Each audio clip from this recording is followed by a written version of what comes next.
A very good afternoon to all of you. I welcome you all to session number 26 of Indian Copy Editors Forum Travel Series Break Free. And today's speaker is Mr. Asif Siddiqui. He is a keen wildlife and nature enthusiast who works as a freelance naturalist with the Wildlife, Nature and Conservation Education Center, promoting nature and environmental education and awareness. He also organizes and leads wildlife tours, especially to Gir National Park, the Corbett National Park, and Ranthambore National Park. He has been privileged to be invited and be a part of various animal and bird censuses in Gujarat and elsewhere. So this is just a brief intro, but he has done a lot more than that. So over to you, Mr. Hasib Siddiqui, for the session. Thank you very much, Vivek Sahab. I also take up this opportunity to thank the ICF Indian Copy Auditors Forum and especially to Madam Kanis Razavi Sahiba who introduced me to Vivek Kumar Sahab when she attended my last webinar with the Asian Adventures on the Wildlife Forum. As I always do, I begin with my love with nature, wildlife, and conservation and the force behind it, my mentor, late Amir Rashid Sahab. So India has been a veritable storehouse for nature's bounties of majestic snow-capped mountains, lush green valleys, and vast fertile plains. It has been a kaleidoscope of tropical, temperate, alpine, desert, savanna, riparian, eusterine, and other vegetation. India has 500 species of animals and 2,000 species of birds. That is about one-tenth of the avian species that inhabit the earth. One-tenth, that's a huge number. We got a great chunk of a great share, as in the subcontinent, our Indian subcontinent. Other than the inevitable tiger, when we talk about the Indian wildlife, the tiger inevitably creeps in. India has the lion, the only other species of lion on the planet other than the African lion. And having brought up and being fed with the knowledge of nature and its bounties, this education made me lucky to realize the importance of nature, wildlife, and conservation at a very tender age. And it is that what made me a naturalist. And believe me, I have enjoyed every bit of it without being sorry. So, if we could go to the first slide, please. The first slide, please. And right. So this slide is just showing my love, and this is at Pangod, which is about 15 kilometers above Nainital, on my regular visits to the Corbett National Park. And here I am perched upon a tree, trying to track down the leopard that passed by, and I was lucky enough to see two yellow-throated martins right there. Now, the real life adventures or adrenaline pumping experiences are something that intrigues people. So whether be it wildlife or any other passion that a person has, it is the real life adventure of it that makes it going, and that pumps a lot of adrenaline through your body. And there is nothing that can we'll just remain on the first slide as of now. We'll just remain on the first slide as of now. So, yeah. Yeah. Just give me one moment. Yeah. And there is nothing that can overrun the excitement when it comes to such experiences in the wild. None amongst our participants today will disagree that the love for wild and wilderness is like addiction. And those who are addicted to the wild are certain to stick with it till the time they breathe their last. And I have always believed one doesn't necessarily love the beautiful wilderness, but the wilderness compels them to fall in love with it. That's the mantra when it comes to wildlife and nature, and love for wildlife and nature and passion. Could we go to the next slide, please? The next slide, please. Thank you. My initial attraction to the wilderness was through reading. Many naturalists, conservators, field biologists, wildlife authors, and photographers have been motivated to venture out into wild. And to my reckoning, the chief inspiration for them to do so is reading too, and the write-ups and the columns, the anecdotes and the books on wildlife penned by some inspirational figure or an earlier generation who was a master of painting word pictures. I say so as my addiction to the exciting adventures in wildlife was chiefly inspired by through reading write-ups and columns and anecdotes and other books. Other than my hero, my two heroes, late Jim Corbett and late M.A. Rashid Sahab, my mentor, my granduncle, my hero, and there have been many others to name a few. My mentor himself, M.A. Rashid Sahab, Sherjang, very less, not many people read about Sherjang when it comes to wildlife. Billy Arjan Singh, Salim Ali, who doesn't know him, Josh Kahler, Kenneth Anderson, Joe Adamson, Dunbar Brander, F.W. Champion, the man who inspired late Jim Corbett himself. And these are, there are many to name, but these are the few. And I grew up dreaming of jungles and landscapes through the books and these write-ups penned by this awesome man. Next slide, please. Thank you. Alongside the write-ups were the illustrated books that made me fly to the fairyland of wildlife and wilderness. And to add the writers and the authors, it is the wildlife illustrators and painters too that they have inspired me. This is when I was pretty young, naive, and I was looking at these pictures. I was always enticed, and I was looking for someone to guide me along till my mentor came around, and that's what gave me a good breakthrough into my journey to the wild. And through my journey of what little I have spun out of my career as a naturalist, I also sketch and paint wildlife and wilderness, which rejuvenates me and acts as a stress buster, And one such inspiration to me is the 16th century Mughal court painter Ustad Mansur. Ustad Mansur was a great painter in the court of Emperor Jahangir, the son of Akbar. And this is one of his pictures where some missionaries from Africa came along and they gifted a zebra to Emperor Jahangir. And Ustad Mansur drew a zebra right there and then. Could we go to the next slide, please? Thank you very much. The man responsible for making me what I am today as in nature, as in a naturalist, a wildlife or a conservationist or a field biologist, whatever you call it. He's late M.A. Rashid, a very great, very close friend of my grandfather. And he was like a grand uncle to me, and he still is, and we are a very close-knit family. In usual, all my webinars on my wildlife, as I do yet again today on this ICF webinar, where I'm thankfully invited by Vivek Sahab and Kanis Zerapa. I dedicate my presentation and sharing to my mentor, my Ustad, my Guru, my inspiration, late M.A. Rashid Sahab. He was the PCCF Wildlife of Gujarat Forest Department. My passion for wild and conservation was inspired by him.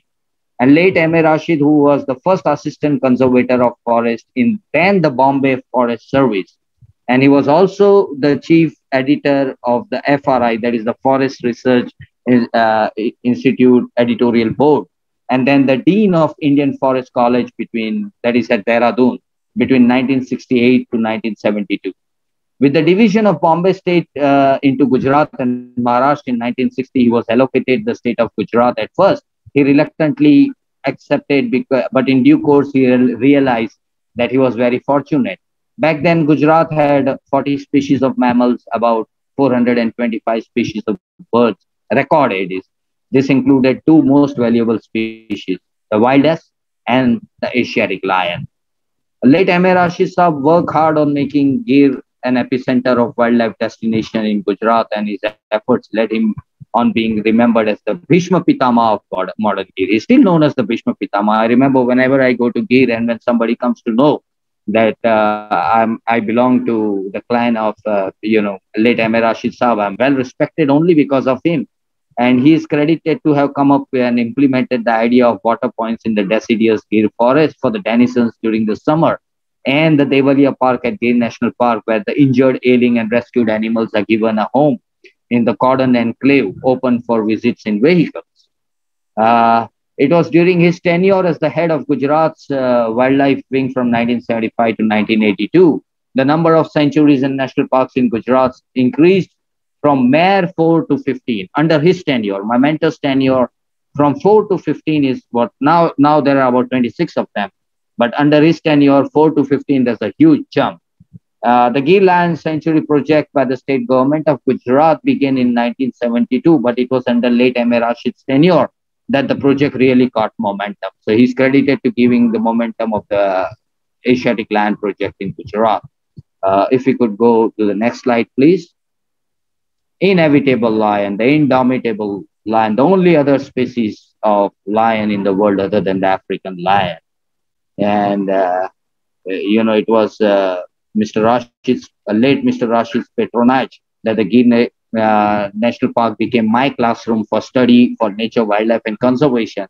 And that's where I learned and got acquainted with the indomitable Asiatic lion, which is the pride of Gujarat. And we all know all the controversies about sharing the land with other.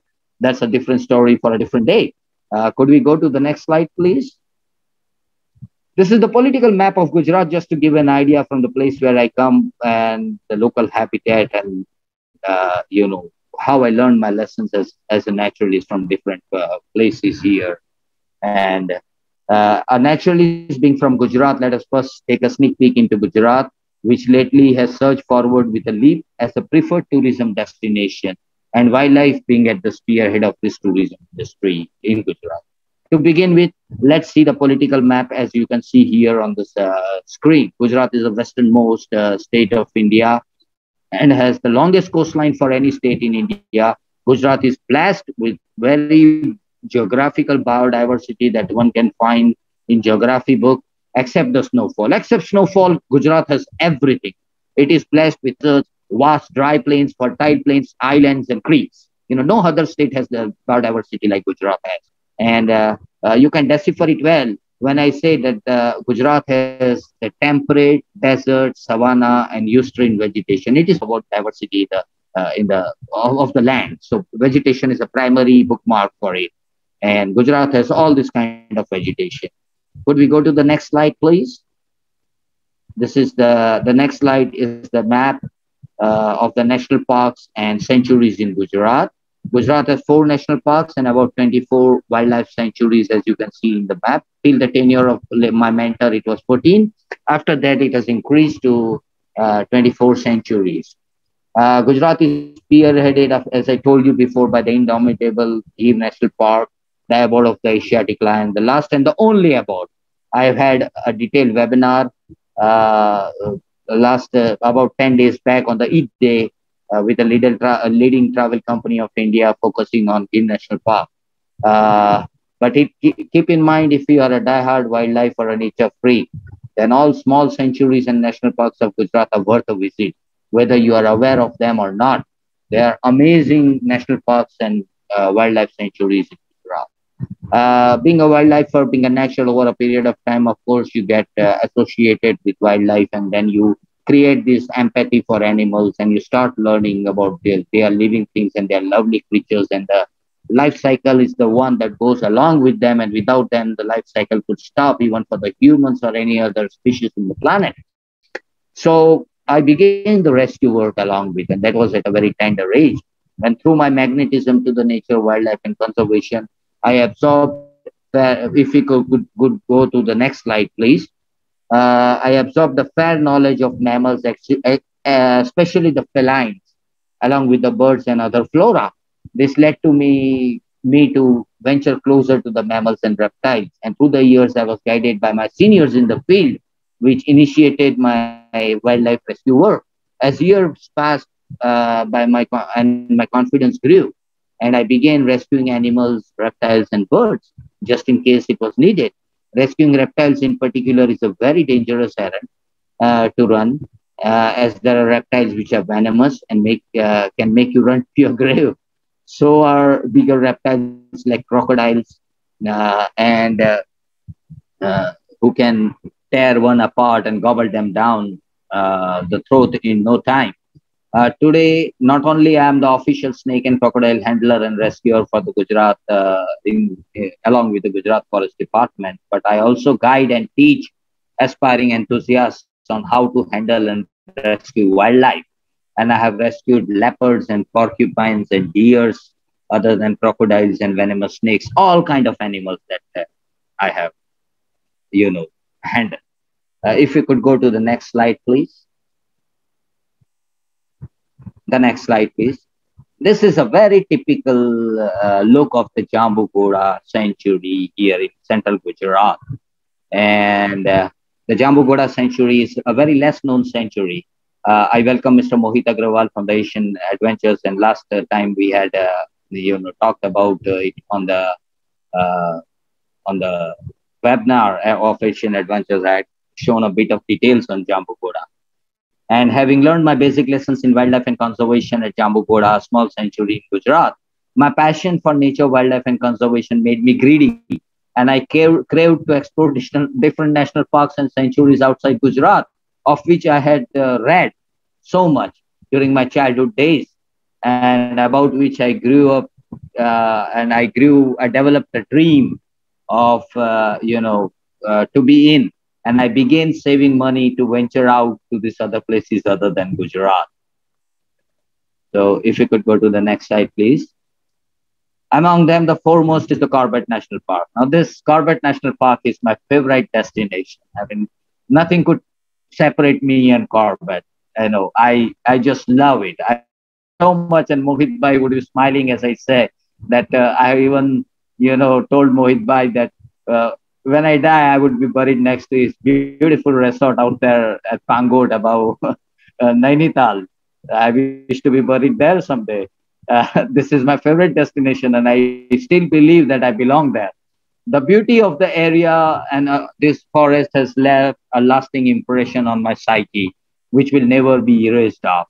The reason being the climate, which is on the cooler side. Also, I grew up reading late Jim Corbett's books, and the beauty of Kumaon Hills described therein by him. They are so realistic, and it's more beautiful when seen in person. The places that surround Corbett National Park are so magnetically beautiful and can captivate you. And more so as the wilderness and the jungles begin as soon as the city or the town ends. So in Uttarakhand, in the Kumaon area especially, wherever the city and the town ends, it's the jungle that begins. It's so beautiful.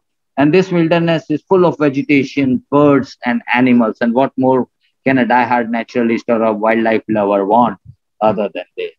So Corbett, it is the destination. I'm sure there are many people out here who must have ventured to different wildlife destinations in India or outside. But those who haven't gone to Corbett, they should once go to Corbett, and they will fall in love with it. It's poetry. The landscape is poetry. The rhythm is poetry. The being there itself is like being in a storybook. If you could go to the next slide, please. Yeah, this is a very typical Corbett track with a tiger walking, following. So at Corbett, you see these tracks through hilly region going around, and the apex predator, the tiger, the Royal Bengal tiger, or a subspecies of it throughout India. But overall, they are called the Royal Bengal tigers. And this is one of the beaten tracks that go through the Bijurani area of the Corbett. And you can see the tiger just walking through these tracks. And it's one of my experiences in 2016. It's 45 minutes, the tiger walking in front, and me and my group, which I, led to Corbett. And we were just maintaining a very good distance between the tiger, about 25 meters, and it left nothing unturned, as in the habit or as in the, behavior of royal feline, the tiger. And it showed all the traits, and, it walked on this track right away. So this was beautiful. Next slide, please. This is a very typical evening in Corbett. From you are in Jirna, or you are in Tikala, or you are in Bijurani Beach, and when the evening falls in over the hills and the sun sets, the sky is clear and blue, and sometimes, it's cloudy, but But if you are a painter or a poet, Corbett evening is the right place to be in the evening. Even if you're not venturing out in the forest, just pick up your uh, uh, paintbrush and your canvas, and you can just paint a beautiful picture out there. Next slide, please. This is one of my beautiful places. Now, I'm showing you these slides because I'm trying to show you how nature can entice you. Why are these so-called nature freaks, like many like me, who venture out, who save money, even if they are from middle class or lower middle class families, and they venture out day in and day out to such forest? This is the Sitawani Beach at Corbett National Park, and it's a very naive beach, very unexplored area. It's now that the Corbett National Park has taken up, the division has taken it up, but till now people just used to venture into this beach. They just used to drive in. And this is at one of the events. I was invited by the Corbett National Park there, and then they gave me the forest house to stay along with my team. And this forest house is on a hill which overlooks this beautiful scenic morning sun rising sun that you're seeing, with lots of mist around. And it had a wall on one side. That wall went about 40 to 50 feet down to the downhill fall. And there was a small balcony on the wall just outside the forest house. And you could just walk on with a cup of tea early morning, stand in the balcony in the shivering, chilling cold, and you could just see this beautiful scene. And if you're lucky, you could see an elephant or a tiger just walking by down the valley. Just look at the picture and you'll fall in love with this beautiful. The peacocks calling out sometimes, the langurs calling out, the deers, the cheetal deers, the sambars bailing, and the birds chirping early in the morning. It's an utopian atmosphere. So why not fall in love? I mean, why are there mad people like me? So many people like me who just like to venture out, and there are a few on this on this webinar today. Next slide, please. Now, other than the Corbett National Park, my second favorite is the Ranthambore National Park in Rajasthan. This slide is from Ranthambore. There's a tiger sitting in the chhatri. The destination that is very nostalgic in nature. Ranthambore is, it's like you go down the medieval history, and the tigers are walking in these ruins of these forts and palaces. It's so beautiful. Here you can see a tiger right there sitting under a chhatri. A chhatri is a canopy made from the red sandstone, as in Gujarat and Rajasthan, they make these canopies called chhatris in the medieval times, in the 16th, 17th, 18th, and 19th centuries. The erstwhile rulers used to make the chhatris. They could be their graves, or they could be the resting place as sarais. Now that the Corbett National Park, the Ranthambore National Park, they have vacated a lot of villages and towns from inside the zone. A lot of these ruins have been left, and the fort itself, nighttime the tigers just venture in. It's something unbelievable. So look at the majestic tiger sitting under the shade under this chhatri. Now this would have been a place where I would have settled, as I had chosen this to be my classroom in my younger days. When I let out my desire to my mentor, late M.A. Rashid Saab, that I would like to learn about the feline as in tiger. So I would like to go to the Ranthambore. But my mentor, late M.A. Rashid Saab, gave me a wake-up call. He yelled at me and he said, "Why do you wish to learn feline somewhere else? You can study the leopard in your own backyard rather. And at Jambugoda Sanctuary, which is just a stone throw away from Baroda, where I used to live back then. And what will you have to say when someone asks you about your wildlife in your own area if you go and learn things at Ranthambore and settle at Ranthambore? You should know your area first before you go and settle there." So that's when I ventured out to Jambugoda, and over the course of time, I began, I fell in love with Jambugoda when I studied my leopards. For 15 years, every weekend I used to attend there. And I used to go there. Next slide, please. Look at this. This is the Jogi Mahal on the Padam Talao, one of the best beats, one of the most wanted beats at Ranthambore. Every Those who go out for safaris, they really look for this beat to go out to. You know, this is a beautiful beat. This used to be actually the Shikarga or the hunting grounds of the Maharaja of the Raja Sahab of Alwar, the Ranthambore. And later, after independence and after the Project Tiger crept in, this was converted, you know, taken over and converted into this beautiful forest, which we now know. One of the, it's sometimes Ranthambore is more popular than Corbett itself because of the frequent sightings of the tiger. So Bandhavgarh and Ranthambore are two places in India, and Tadoba third probably, where the chances to see the tiger are far more than in Corbett or in Kaziranga or in Kanha or in Panch or you know, all these places. Look at this view of Jogi Mahal right across Padam Talao. Now the tigers hunt here. They hunt the sambar and the wild pigs and the cheetahs or the spotted deer right on the periphery of this forest. There was a time when this Jogi Mahal right there was open for outsiders. You could pay and go and live there and spend and sit in the balcony early in the morning and watch the majestic tiger walking by. You know, now they've stopped it somehow. But my mentor, late M. Rashid Saab, used to tell me stories about how he and Fateh Rathore Saab, late Fateh Singh Rathore Saab, used to sit in this balcony and enjoy their time. You know, he gave me a lot of stories, and Fatji was always, you know, very much crazy about M. Rashid Sahab because of his achievement back in Gujarat, and they were very good friends. And that's what I wanted to play upon through my mentor, saying, why don't you talk to Fatji? And I would like to go to Ranthambore. And he straight away, point blank, said no to me. You know, he said, you learn your backyard first. So next slide, please. Look at the beauty. Now, these are the ruins of the palace. You can see this beautiful, intricately carved yellow sandstone with it's a perched out balcony on the bastion of a castle where the tiger is now sitting, you know. So beautiful, such a beautiful. Now, medieval stories and wildlife, when they come together, it becomes nostalgic. It becomes a fairy tale booklet, you know.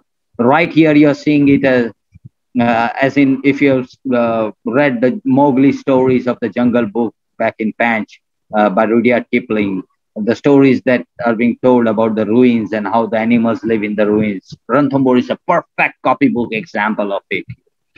In the night time, evening time, when the safaris stop and when there is no more disturbance to the tigers would boldly walk on the staircases of the fort and on the ledges of the fort wall, on the on the bastions, and so you'll see tigers. And come morning and the safaris start and the tigers venture back into the foliage and the thicket. Now, who wouldn't like to see a tiger sitting in this beautiful way? We see our own Indian endemic architecture and design right there, and our own majestic tiger sitting right there. Nothing better than it. If you're a real Indian, you would just love, and more so if you're a wildlifer. Next slide, please. Now, Ranthambore has a very nice population of leopards.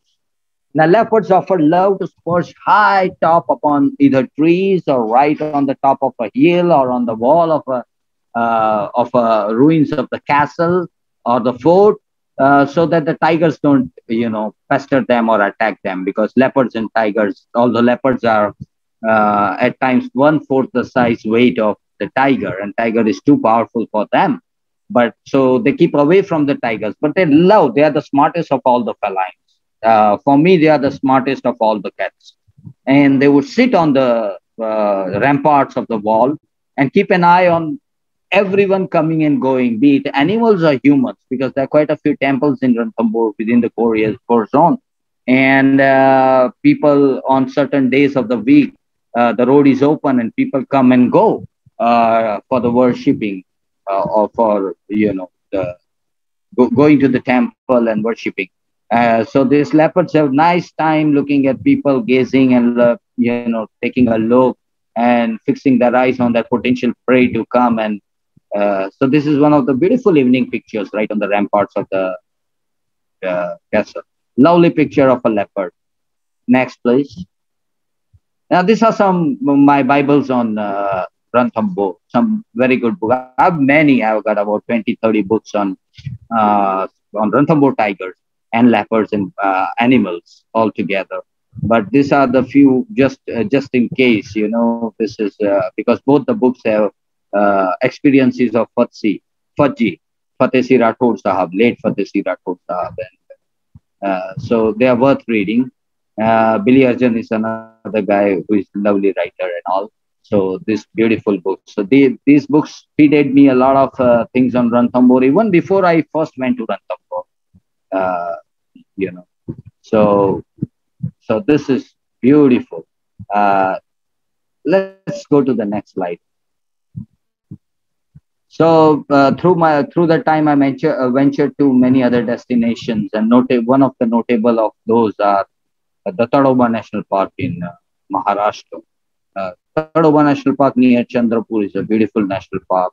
The only problem to me personally is there are quite a few highways running through it. So you know, I wish that, you know, it doesn't happen and the animals. Now, the biggest bison in the world, the heaviest bison, is the Indian bison. You see right there, it's called the Gaur. And then when we see this African dog, we are too impressed on the Animal Planet and Animal, the National Geographic and the Discovery. But India has their own wild dogs called the Dhole. You can see it on the right side of the slide. And they are amazingly intelligent animals. They hunt in packs, and the discipline is so good with them that they exactly know who is supposed to do what during the hunt. And it's beautiful. The Gaur, while on the other side to the left, is an amazing, you know, if it's a very docile animal basically, but make sure and pray that you don't make it angry. Otherwise, with one swoop of the head, and it can set your whole gypsy car flying off. It's so powerful, so powerful. So this is a beautiful image from the Tadoba National Park. If you could, my wildlife destinations have made me think deeper, and I've seen the indomitable tiger in the wild, other animals, being devoid of the majestic feline in Gujarat. That is why I ventured out to see the tiger. I saw the elephants and the black Himalayan bears in Corbett and in other places of India. The birds that would paint the sky colorfully, vibrant, especially the birds of Uttarakhand are amazing in Corbett National Park. I was also tempted to visit these places again and again, repeatedly. I kept on going there before I actually became a professional naturalist, that is. And that's when the idea of leading the wildlife tours as a professional naturalist struck me. So I could design both the things. So I began designing the tours and leading the tours. So this served two purposes. One, of course, primary to earn some bread and butter. And secondary, that my own love and passion for the whole wildlife and conservation would go in and sink in deep into me, and I would get chance to more and more keep on visiting these places. My venturing out as a naturalist and a tour recreation national parks and sanctuaries, and I earned some name. Always been privileged to have been invited to be a part of various animal and birds and reptile censuses in these areas. So let us enjoy some beautiful pictures other than these well-known parks. This is at the first slide. If you could go back, please. The first slide is at Nal Sarovar. Nal Sarovar is a wetland here, about 40 kilometers off Ahmedabad, where I live. And this is almost my weekend venturing out. The Lid Run of Kutch and Nal Sarovar both. And this is me and my wife. And look at this. Who wouldn't fall in love with this? All the river turns and the gulls and other waders around us as we cross this, the shallow waters of this wetland. And my wife is busy taking pictures of this beautiful, birds coming all around us. Now, the bad thing about this picture was some elements always go around in the boats and feed these birds. So these birds expected for some feeding from me and my wife too. which we did not. And this was, but the birds are birds, animals and birds are as they are, and it came into their habit that if a boat comes, maybe we are getting lucky with something to eat. So we had some very good. I never used a camera. In fact, I never had a camera. I always use my eyes as cameras, and we took some good pictures on our cell phones. So this beautiful picture just came in with a lot of, and there must be about 400, 350 to 400 of them around us, and pandemonium just broke loose with their calls. So it was amazing. Next slide, please. This is an interesting part. When at Gir, Gir is one of those, the Gir National Park, where the Asiatic lion, the last species and the only species of Asiatic lion left in the world. So I usually give a night walks in the revenue land, because, of course, to get into the forest land is illegal. And the lions have no boundaries. They don't know what is forest and what is revenue land. So one of the turns we took in a smaller hamlet. It was about 7 or 8 houses in the hamlets, in that particular hamlet. And I was just making my group walk, and we just turned, and this lioness was having a nice time against the wall of the house back there. So I threw a torch right at it, and I showed my, in Gir, you can expect lions to be anywhere. The lions of Gir have been living for centuries along with humans. And for them, humans are a part of daily, they bang into humans daily. So, and they know if you're trying to shoo them away, they know. If you just pick up a stick and you just bang it on the ground, they know that he's asking me to go away. So they are that way. So in comparison to the other national parks of India, the lion-human conflict is very, very less. That's the best part about Gir National Park. So this beautiful, and this group was about 18 to 20 people along with me, and they were amazed. Some of them just began running back, and I told them to keep quiet. I said, nothing is going to happen. Just wait. And some of them had pictures of getting as close to the lion as about 20 to 22 meters. And I told them, nobody goes, beyond 20 meters. I mean, within 20 meters of the lioness. So keep safe. So there's a particular distance that you need to maintain so as not to let these heavy big cats think that they are in danger and then they attack you. It's not that, There's a lot to learn from the Gir lions and tigers at Ranthambore that, they know how to behave with humans, and they never attack because they don't attack to eat. Humans are not a natural part of their natural diet.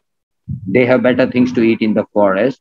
But if they kill a human, 99.9 times is for their self-defense. They think that the human is there to kill them or to hurt them.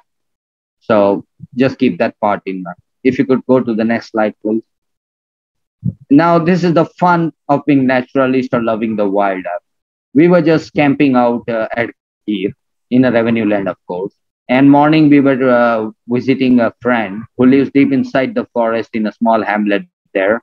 And we said, we shall go there because the lions often keep on crossing his land. So we said, we'll just go and spend a night. And it was monsoon season, and there are check dams everywhere around the Singhoda River and other rivers that go across. And this river had a lovely check dam. And this, believe me, was crocodile-infested river. And me and my friends, we had a blast. And we had a nice 2.5 to 3 hour swim in this. So being a naturalist, being loving nature and wildlife, this is how you enjoy. My intention to put this slide is just to let you know. And by the time we were, taking bath, in the bushes, there were 2 lions. They were lionesses, actually. And they were both waiting for us to move so that they could come and quench their thirst. As soon as we moved back, they came and they quenched their thirst and they went away. It was such a lovely sight to see. Next slide, please. This is beautiful. This is at Corbett. Above Corbett, near Corbett, the headquarters of Nainital, the main town, city on the top of the mountain. And above Nainital is the beautiful small town of Pango, 15 kilometers above. The first picture that I showed you, the first line. And this is the sunset. You're above the clouds. And the man who owns this property, from where I took these pictures, is right now on this webinar, Mohit Bhai. And Mohit Bhai, I'm not sure if I showed this picture to you, but look at this picture. This is the evening time in this, I think it was December. And look at this, beautiful, the horizon, Kehkashan or Shitij, as the poets put it, all the while, the shires put it, Kehkashan and the Shitij. This is the real Shitij, where land meets the sky, and the birds were, having a nice time. And I was just sitting there, having a nice smoke outside the property, and this beautiful scene came in. And this is through my mobile. Most of the pictures are from my mobile. I don't use the camera, as I said. If we could go next. Now, this is the same night when I was talking and when we went to our friend's property, and we said, okay, let's go to the kitchen. And the sitting area and kitchen, there is a land between them. And this is a farmland. So as we crossed, they had just harvested and the grass stalks, they were waiting for the grass stalks to get dried. And in the grass stalks, this lioness was lying down. And I'm just about 12 feet away, not even 12 feet, about 10 feet away from the lion. It's a young, 3 to 3.5-year-old young lady, young lioness. And there it is. You can see my head there. My friend who was walking with me took out his phone. He just clicked my picture as I walked. I failed to notice it, actually. And she was there. And he took a picture and he said, Hasib, look. And I said, oh my God.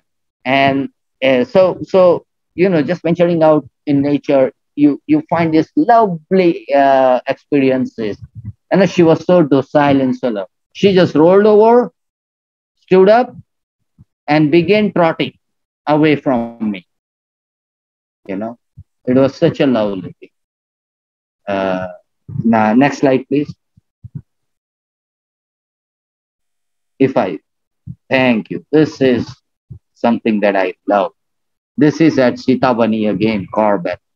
And this was in 2010, but I still love this part of it. And early morning, we woke up at 5 from the Sitavani forest bungalow, and we just took a walk into the forest. And we heard the roaring of the tigers. Now it was again December, and December in Uttarakhand, or up there in the hills in Kumaon, is very chilly. The river, it was a small tributary of Kosi, probably passing through, or Ramganga, probably passing through the Sitavani area. So we had a very good friend, Hans, who, and Hans cannot, nature has made him autistic. So he could not walk. He walked very slowly. And we had a lady with us who was a equally good wildlife enthusiast. And 5 of us were just walking. So we saw 2 tigers while walking. We took pictures of them. We took the footmarks of them. And on the other side, there were 3 tigers. Probably the family. The 2 tigers on this side could be of one family. The 3 tigers on the other side were other family. So we said, okay, let's cross over this Nala and go to the other side. Now, who would put the feet in? I mean, the water is chilly. So we saw this stalk of tree, a sapling coming out. It was as I say, sapling, do not draw a picture of a 4 foot, 5 foot stump or a 6 foot. This was about 15, 18 feet. So my Tariq Qureshi, my companion, my assistant, the man who learned nature from me, came up with an idea. He said, let us hold this sapling, hold it down, put it across without breaking it, and we can cross through it. It's sturdy enough to take our weight, one at a time. So we crossed it, except Hans, all 4 of us, we crossed it, this way, the way you're watching at it, crawling, holding it and sliding as the army guys do in their drills. And we crossed on the other side. All the while, we could hear the tigers around us. And it was just amazing. Imagine early morning, the sun coming out, chilly weather, excitement of tiger around. the birds chirping, the peacocks calling, the langurs calling, and we were having this lovely time out there. My intention here is to let you know that the wild is beautiful. Next slide, please. Now, this is one of the other sides. So we decided on this, to me and four friends of mine, that we are not gonna book into any hotel or any resort. Wherever we find a place, we are going to set up a camp and we are going to have a nice time. So this is again in the hills of Kumaon, one of the places where we thought that the forest department wouldn't come and we could easily stay there. We stayed here for the night. We had a nice fire lit up right around. And believe me, two leopards and two bears all through the night. And this was fun. Now we had to toss a coin. The two guys are gonna stay inside the tent, and two guys are gonna sleep on the makeshift couch outside. But in the night, all four of us jammed inside. It was so creepy, so freaky out there. A lot of noises of different animal calls and birds. And we did not fear the tiger. We did not fear the leopard. It was the bear that we were scared of. So we just crammed inside the tent. That small tent held four of us for the night. We usually came out every time just to have fun, and then we again got inside. So being into the nature, this is fun. We made our tea out there on the bonfire, both in the evening and in the morning. We did cook our food there, but none of us wanted to go and sleep inside the cow. It was a Scorpio. So we didn't want to sleep in the Scorpio. We wanted to sleep there in the tent and have nice time and fun. So next slide, please. So coming back to the second part of my talk, over the period of time as a child, I always excelled in arts and craft. And after reading the books of naturalists and conservationists and field biologists and other wildlife authors, and giving up special peak to the illustrations and the photographs in those books, I was motivated to sketch, draw, and paint the vibrant and captivating nature, the denizens of the forest, the birds, the animals, the reptiles, the mammals, even the vegetation. I drew everything initially as an artist in my childhood, but as I grew up, I absorbed the inevitable aspect of conservation. I gradually shifted my focus onto sketching birds and I used all kind of mediums and all kind of paints. But it was later in my life that I discovered that charcoal was very good, as it gave very good shade.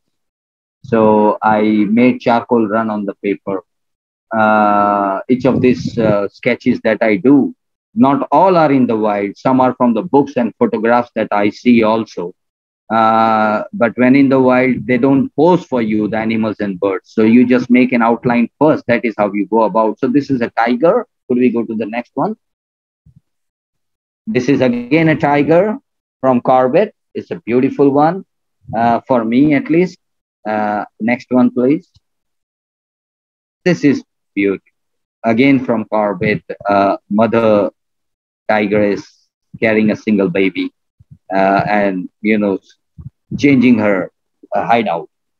Third slide, please. Next slide, please. This is from Jambugoda, the leopard. Now at night, the leopard had come, the light was going out. So I made an outline first and I could, because being a naturalist and you always look at things in detail when it comes to animals, birds, and reptiles. So I tried to take every detail at that point of time that I could, and then finished it later, giving it a look. Next slide, please. This is the beautiful macaque and the beautiful animal. They are almost humans, something next to humans. Look at the love, the bond between the baby and the mother. It's so amazing. I could see my son and when he was young, when he was a tiny toddler, or probably myself when I was one, and I would have hugged my mother the same way as it does. Next slide, please. This is a beautiful hyena pup from Jambugoda, my school where I learned my wildlife. So I took an outline and tried to do it. It looked beautiful to me, so I stopped shading it and I didn't give it any dark color because it already looked beautiful. Yeah. Next slide, please. This is a honey badger somewhere in North Gujarat. I went for some occasion and I saw it in actually a jungle-like area that we crossed. I did never expected it, and this was the first time I ever saw a badger in my life, a real life badger. They say it digs up the graves, but it's a wrong myth. I never found badgers digging up graves, but yeah, they are very good diggers. Very fearless animal, very fearless. No matter what size the opponent is, this guy would not hesitate to take on that particular animal. Very fearless, beautiful animals. Honey badgers that they are known as gur khodia in Gujarati. That gur is a grave and khodia means the digger. So the grave digger is what it is called. But it's a beautiful animal. Next slide, please. The vulture. I took this from a book. It gave a lovely pose. The red-headed vulture. And I found it to come out to be very good, so I kept it in my thing. Lovely piece of work for me at least, and I really loved every bit of it.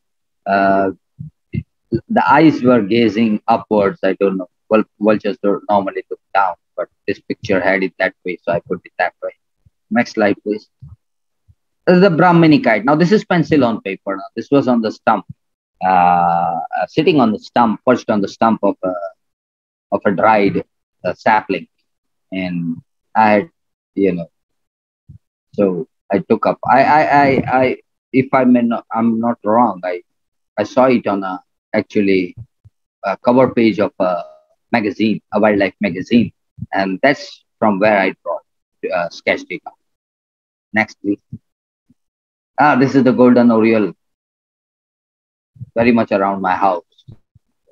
Where I live, there is a lot of land available for construction, and builders have just kept it for their future projects. And whenever monsoon ends, outgrowth comes in and it becomes green and lush. And that's when I get a lot of birds coming in, and I venture out and I see snakes and birds and mongooses and hedgehogs and everything in there. So it's my own small jungle there, and I love to be there. So this golden oriole was there. This was a very fast sketch that I made. Next slide, please. The Great Indian Bustard. Now this was again from a book. I found the pose to be good, and I just sketched it. Now these are very, very endangered. Very less. I mean, they are in just 2 digits now on the planet. The Great Indian Bustard. So very nice bird to draw. More so. Next slide, please. Osprey. Now this was at the river near my house. Sabarmati River flows from very close to my house, about a kilometer away from where I live. And I wasn't expecting it there, and it was there. Gave me plenty of visits on the river where I was sitting, so that I could catch on with the details. So thanks to him, it let me catch on to the details of it. The osprey. Next. Flamingo at Nal Sarovar. Nal Sarovar, as I told you, is 40-45 odd kilometers from where I live. Just I live in Ahmedabad, but I'm on the fringes, which you can call the suburban area called Sarkhej. And from here, it's Nal Sarovar is about 40-45 feet. It's a wet lane. The first slide with me and my wife that I showed you is Nal Sarovar. And this was easy to draw because flamingos don't move much. If they stand in a stationary pose, they just stand there. That's it. Next slide, please. This is a deer, my favorite bird, the paradise flycatcher. This was a totally white plumaged, good male, young male. It was amazing. They fly, and they're truly called the paradise flycatcher because they fly as if they are birds of paradise. So beautiful. Just 2 feathers that come out from the tail, and long one. And as these birds fly, the feathers flutter, and they look so good, so good. And the head is shiny, darkish blue, and the body is totally white. It's beautiful. If you could see a video on the YouTube of the paradise flycatcher flying, just watch it. You'll love it, and you'll understand then what I mean. Next slide, please. Now, other than charcoal on paper, an idea struck me to make miniatures because I'm much into history and I love these miniatures from different schools in India, the Mughal style and the Rajput style and the Thanjavur style and the Kangra style. So I said, why not miniatures of birds? So what do I do? So something struck me. Why should I do it on a natural background? So I tried miniatures on pebbles and stones and rocks. So this is a crow. Next. This is Ashiprinia. This is very small, about 2 centimeters from the tip of the beak to the tip of the tail. Next. The hoopoe. This one is on a circular stone, actually. So this was quite a challenge. How could I give a dimension to it? But finally, somehow I succeeded. Next. The red wattle lapwing, one of the 18 common birds of India. You can see it everywhere in the length and breadth of India. This is a beautiful bird. Next. This is a bigger one. Gifted to one of my friends who works on sparrows, for conservation of sparrows. So I gifted, this is about 6 to 7 centimeters. Next, please. This is for my friend Mohit Agrawal. I'm yet to send it to him, the Feastant series, which I have done for him.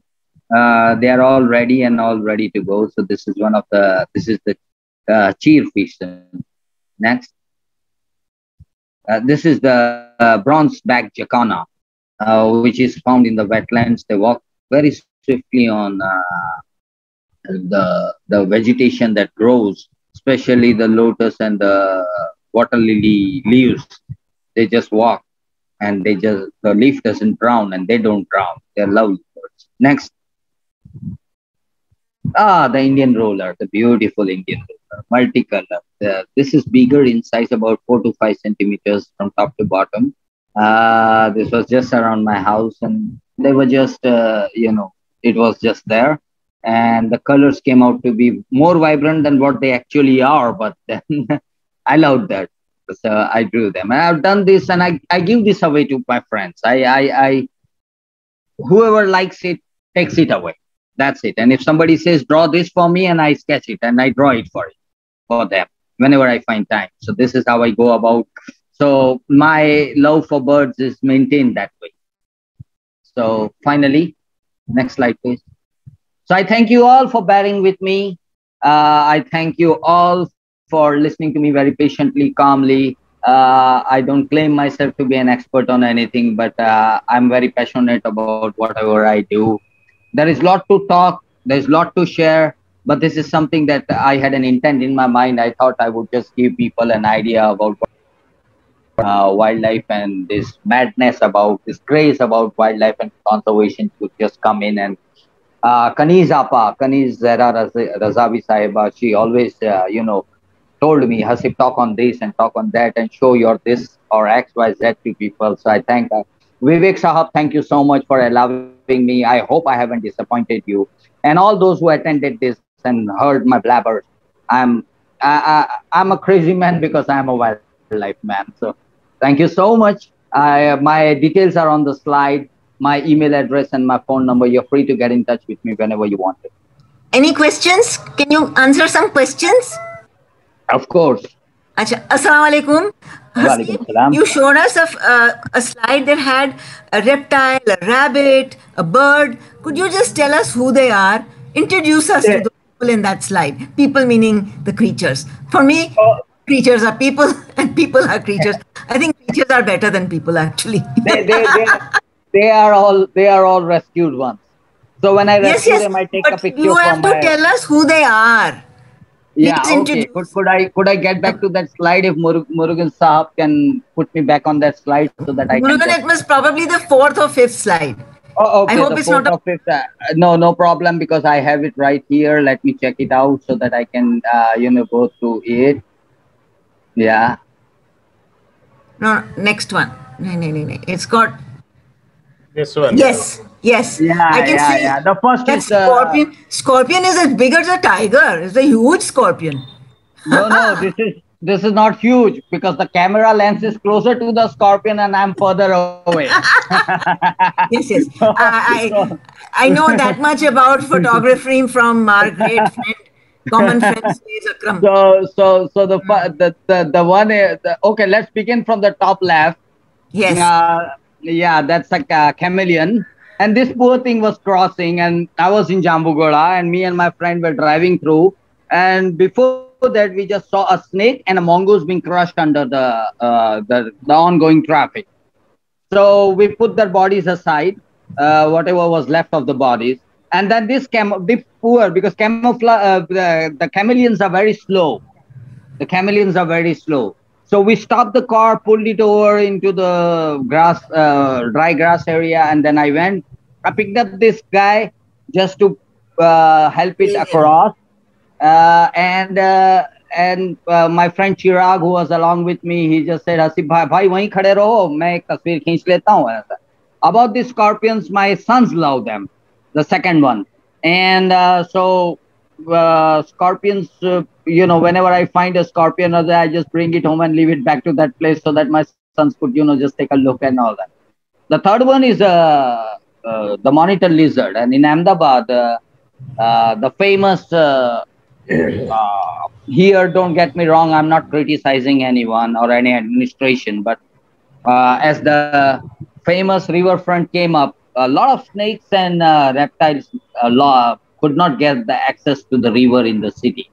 So this began venturing into the houses of people. Now this one I rescued from a shop.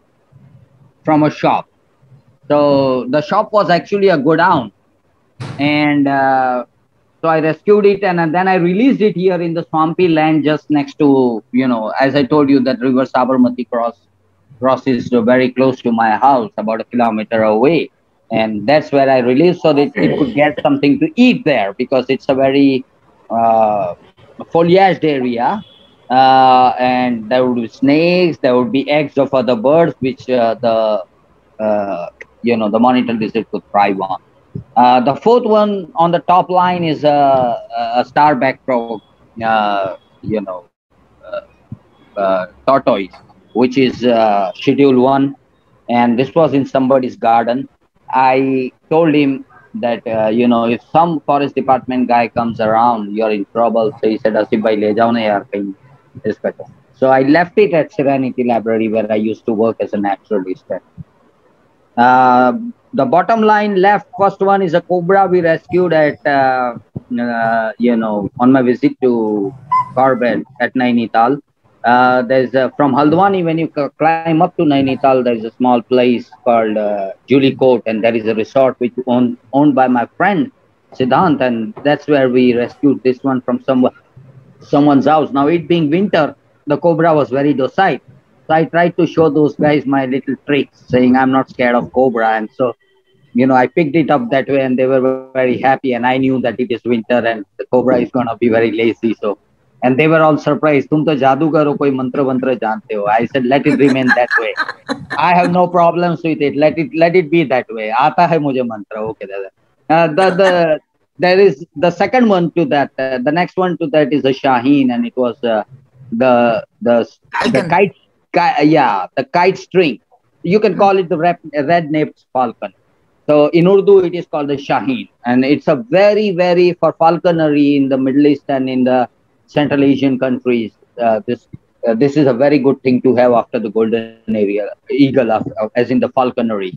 So this had a cut wing. So we have, when we take care of these birds, and if they lose their feathers, we do something which is called, I have the exact word for it, not imbibing. See, right now I lost that word, but when it comes to my mind, I'll tell you. So we transplanted with the Fevikwik, the feathers, the primary feathers, the huge feathers with the Fevikwik, and we made it learn to fly again, and then we released it into the wild. It grew friendly with me. I'm not even wearing a glove. If it wants, it can give me 40 stitches right there with its talon. The other one is from somebody's backyard into a barn, or the storehouse, as we call it, is the python. And if you know how to catch a python, it's very easy and get a lot of wow from people. So here I just rescued a python from somebody's barnyard. Put it around, और बोला इतना heavy होता है, ये तो इंसान को निकल जाता है. So not always you keep on teaching people. I said हाँ ये इंसान को निकल जाता है. Again that mantra thing comes. मेरे को तो मंत्रा आता है, तो कोई बात नहीं, चलो. And I just take it. The other one was the last one was the hare, the Indian hare, and it was we have this thing to the fences, and it was poor fellow was just entangled into the barbed fence. So I went down and I released, and the guy who was helping me took a picture, and I said, okay, why not show it to the people if they want to see it? Yeah. Thank you, Hasib bhai. If there are any other questions, I'm ready to take it, and if not, fine. Thanks, Hasib, for a very interesting presentation. We have with us Mr. Selvarajan, who is a birding expert. So, Mr. Selvarajan, any comments from you?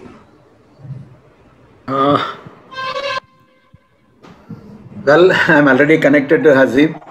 Thank you, sir. Yeah, I'm connected to you for the last 1 week from Yes, sir. Thanks to Vivek Bhai. Thanks to Vivek Bhai for that. Of course. Yeah, that I know.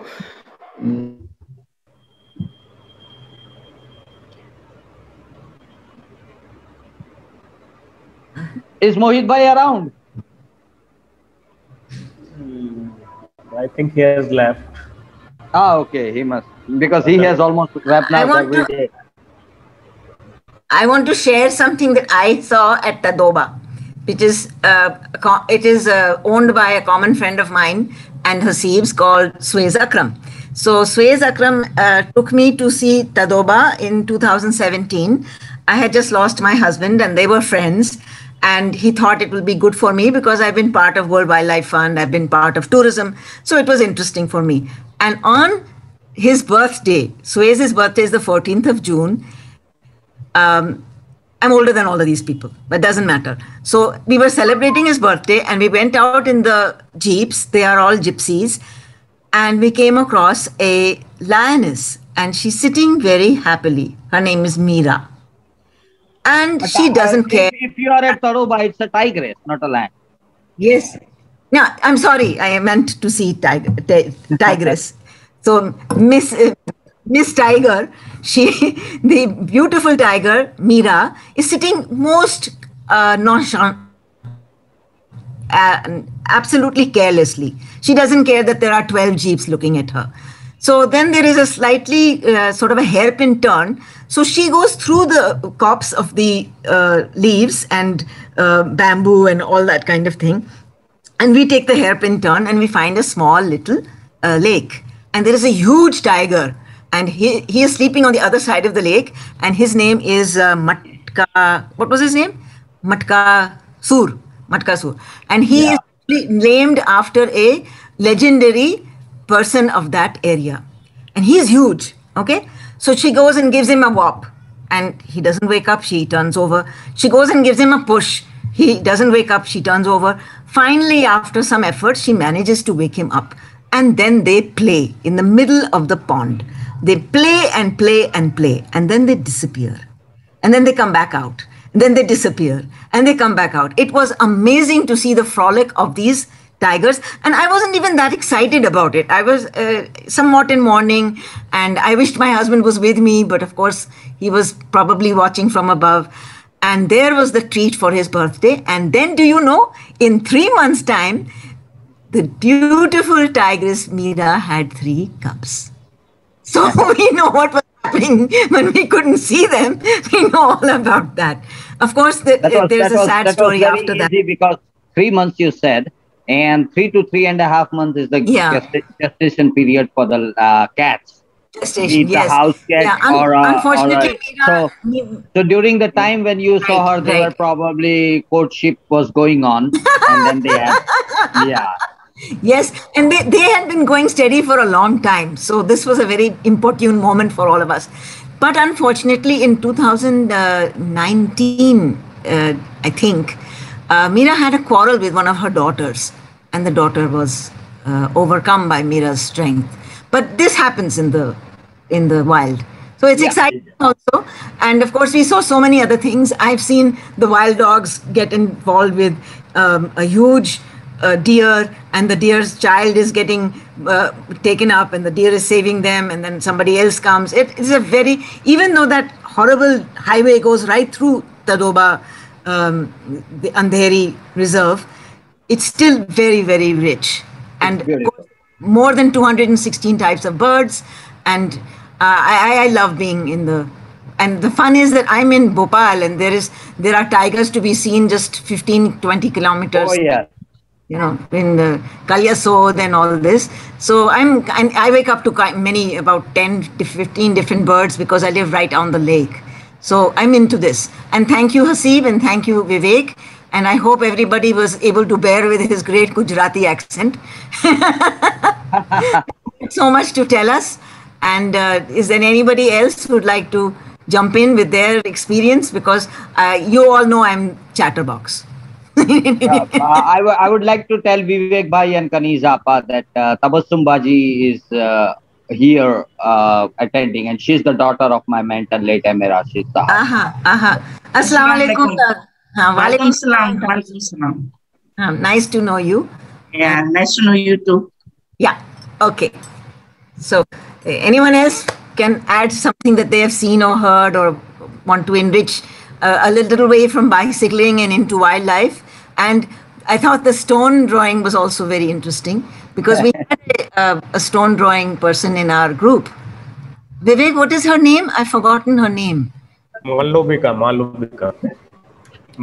Chatterjee. Yes. Oh, if Vivek Bhai or Kaniz Appa can make me get in touch with her, I would learn something. Of course, I will do that. And about cycling, Tadoba is the only place where you can cycle and see tigers. Absolutely. I have a video on my YouTube channel where I'm cycling and I saw a bear and a tiger. Although I could not catch because I thought that while seeing a tiger, I shouldn't take a video as I'm cycling. They are not there. But on that particular, Kaniz Appa, I just took Suez's cycle from the thing and then ventured out, and we went in a group of 4 on 4 different cycles, and then the one by one all the 3 went back. They said the jungle is too strong for us, and you are a naturalist. Yeah, you would love to cherish a tiger's eaten up death or whatever you want to do. We are not going that way. And you have a wife who is a naturalist, so she is a fearless lady. Our wives are gonna kill us for the second time if we die. So we're going back. And just as the third and the final guy went back, I first saw a bear, and then I saw a tiger, and it was amazing on cycle. And Kaniz Appa, I'm going to share you the picture later in the evening where I'm on the cycle and there is a board saying Tiger Crossing. And of course, whenever you see a panther, don't answer. Yeah. Okay, great. Yeah, anyone else, if they have a query, they can ask Haseeb or we will end the session. And next week, we will have Gunjan with us. She has worked for Discovery Channel and National Geographic, and so we will stay with the wild, and her work has been exclusively on brown panda, so that will be that will be some like something very by interesting. the way, the Discovery Channel has done an episode on me, and it was aired in 2017. Okay, that's interesting. Yeah, thanks for sharing. The brown panda or the red panda? It should be red panda. A red panda, I think. From my experience, okay, maybe. Okay. Thanks for correcting me. Whatever it is, I think we will find out next week. No, it's very. Invite me to that talk too. I would love to attend. Yes. Sure. Her name is Gunjan Menon, and her work has been featured on a lot of national and international networks. I would love to, please do come know about her. Hi, Nirja. Yeah, she's a young fellow. Nirja, Nice to see can you all. unmute yourself? Like, Yeah.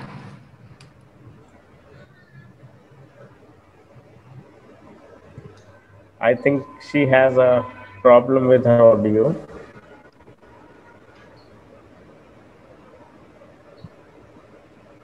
Anyway, thanks everyone for attending the session, and we will see you all next week at 4 p.m. Thank you, Kanizapa. Thank you, ICF, Vivek Bhai, and thank you all.